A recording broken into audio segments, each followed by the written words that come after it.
selamat pagi. Bagaimana kabar kalian hari ini?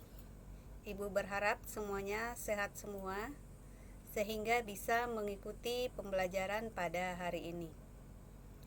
Pada pertemuan hari ini, kita akan belajar tentang teks laporan hasil observasi dan kompetensi dasar yang akan kita pelajari pada hari ini, yaitu 1. KD Pengetahuan 3.8, menelaah struktur dan kebahasaan teks laporan hasil observasi. Dan kompetensi dasar yang kedua yaitu keterampilan 4.8, menyajikan rangkuman teks laporan hasil observasi yang berupa buku pengetahuan baik secara lisan maupun secara tertulis dengan memperhatikan kaidah kebahasaan. Tujuan pembelajaran yang ingin dicapai yang pertama, kalian diharapkan bisa menentukan struktur teks laporan hasil observasi.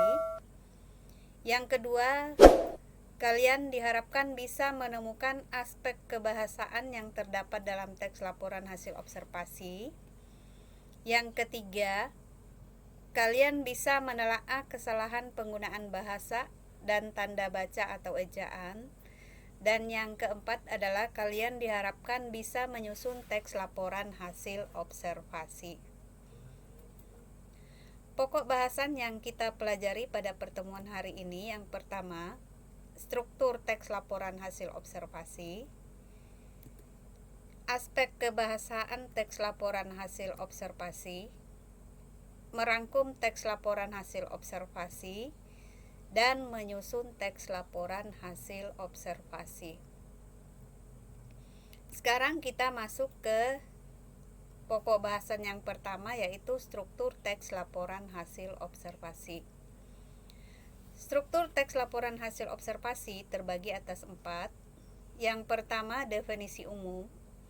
Definisi umum itu berisi definisi, kelas atau kelompok, nama latin, asal-usul, keterangan umum atau informasi tambahan tentang subjek yang dilaporkan. Yang kedua, deskripsi bagian. Berisi perincian bagian-bagian hal yang dilaporkan, bisa berupa ciri-ciri atau klasifikasi objek. Kemudian struktur yang ketiga yaitu deskripsi manfaat, berisi manfaat atau kegunaan suatu objek. Dan struktur yang keempat yaitu simpulan, yang berisi ringkasan umum yang dilaporkan. Simpulan ini bersifat opsional, artinya boleh ada dan boleh tidak. Seperti pada teks-teks yang sudah kita pelajari pada pertemuan sebelumnya, bahwa yang membedakan teks yang satu dengan teks yang lain adalah strukturnya.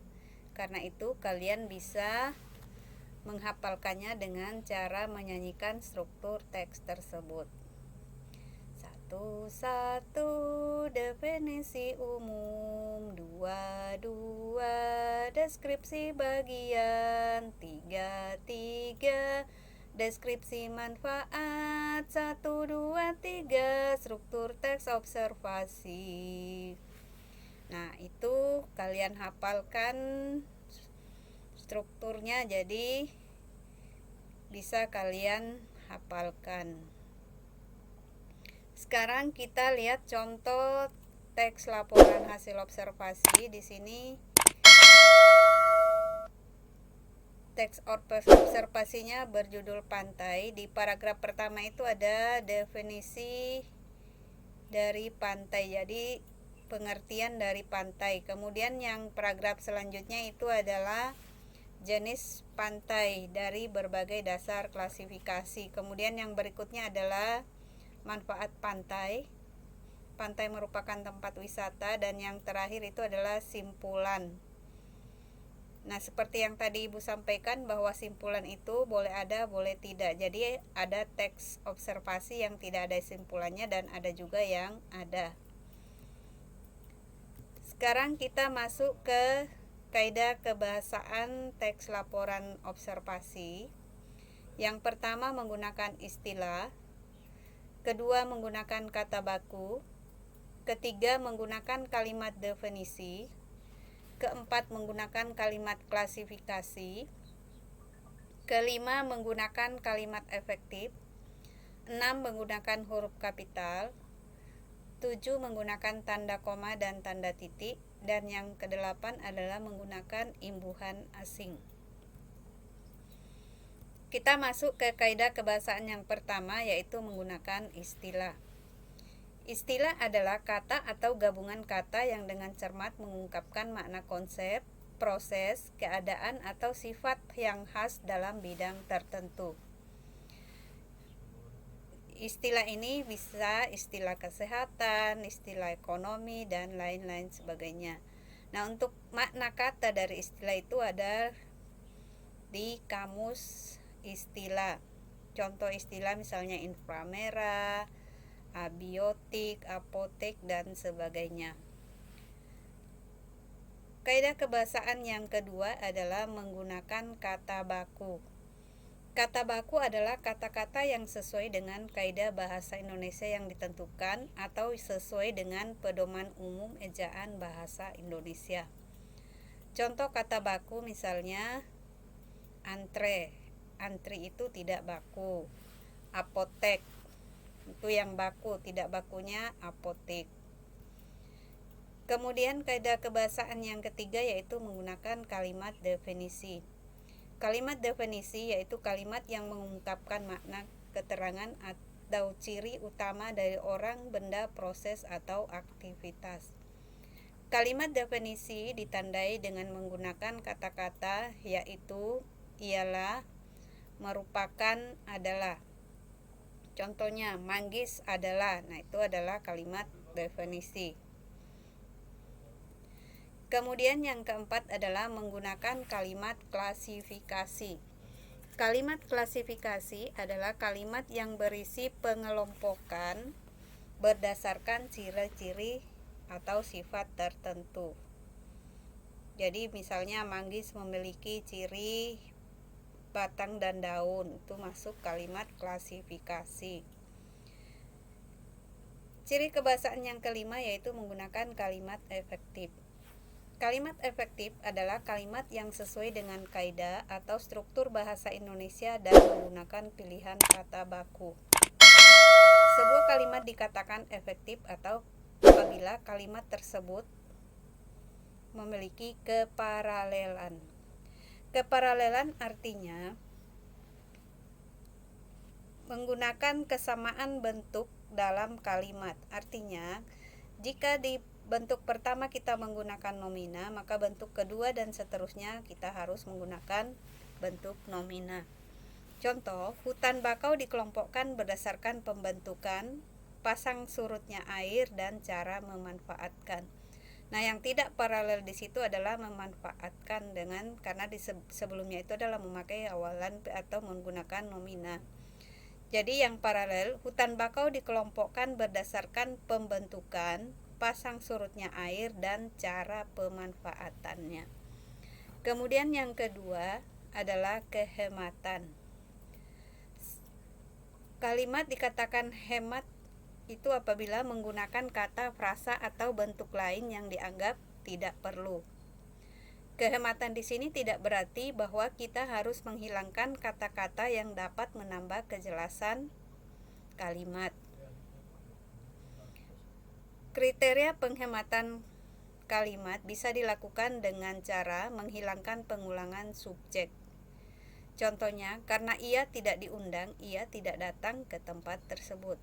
Nah, subjek dalam kalimat tersebut yaitu ia, itu bisa dihilangkan salah satunya untuk menghemat kalimat. Misalnya, karena tidak diundang, ia tidak datang ke tempat itu. Penghematan yang kedua dapat dilakukan dengan cara menghindarkan pemakaian superordinat pada hiponim kata. Contohnya, ia memakai baju warna merah. Nah, itu tidak hemat karena situ sudah menggunakan kata warna dan merah-merah itu sudah menandakan makna. Jadi sebaiknya ia memakai baju merah. Penghematan juga dapat dilakukan dengan menghindarkan kata yang bersinonim dalam satu kalimat. Contoh, sejak dengan dari. Sejak dari pagi ia belum makan. itu tidak hemat. Sebaiknya dipilih salah satu. Sejak pagi ia belum makan, atau dari pagi ia belum makan. Kemudian berikutnya adalah kecermatan. Kecermatan artinya kalimat tersebut tidak menimbulkan tafsir ganda dan tepat dalam pilihan kata. Kemudian yang terakhir, sebuah kalimat dikatakan efektif apabila kalimat tersebut padu. Padu artinya kalimat tersebut memberikan informasi yang tidak terpecah-pecah. Kemudian berikutnya adalah kelogisan. Kalimat yang digunakan itu kalimat yang logis, kalimat yang masuk akal. Kaidah kebahasaan berikutnya yaitu menggunakan huruf kapital. Huruf kapital dalam teks laporan hasil observasi biasanya digunakan pada awal kalimat, nama diri atau nama geografi. Aspek kebahasaan yang ketujuh yaitu menggunakan tanda koma dan tanda titik. Tanda koma biasa dipakai di belakang kata penghubung antar kalimat yang terdapat pada awal kalimat, misalnya dengan demikian, oleh karena itu, jadi, dan lain sebagainya. Tanda koma juga bisa dipakai di antara unsur-unsur dalam suatu perincian atau pemberian. Kemudian menggunakan tanda titik. Tanda titik dalam teks laporan hasil observasi dipakai pada akhir kalimat berita. Selain itu, tanda titik dapat digunakan dalam penulisan angka atau penomoran.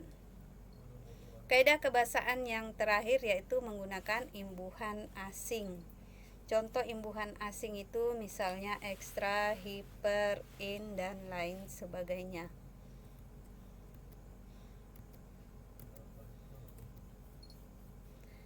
Sekarang kita masuk ke pokok bahasan berikutnya yaitu merangkum teks laporan hasil observasi. Langkah-langkah merangkum teks laporan hasil observasi. Yang pertama, membaca teks yang akan dirangkum dengan teliti. Kedua, mencatat pokok-pokok gagasan yang menjadi inti teks. Ketiga, merangkaikan kembali inti teks tersebut dengan kalimat sendiri secara ringkas berdasarkan pokok-pokok gagasan yang telah dicatat. Dan yang keempat adalah menyunting rangkuman baik dari segi isi maupun dari segi bahasa. Pokok bahasan yang terakhir yaitu menyusun teks laporan hasil observasi. Langkah-langkah menyusun teks laporan hasil observasi. Yang pertama, melakukan kegiatan observasi. Kedua, membuat kerangka teks hasil observasi. Ketiga, menyusun teks laporan hasil observasi. Dan yang keempat adalah menyunting teks laporan hasil observasi. Demikianlah pembahasan kita pada hari ini mengenai struktur dan kaidah kebahasaan teks laporan hasil observasi dan menyusun teks laporan hasil observasi. Semoga apa yang kita pelajari pada hari ini bisa kalian pahami. Ibu akhiri, Assalamualaikum warahmatullahi wabarakatuh dan selamat pagi.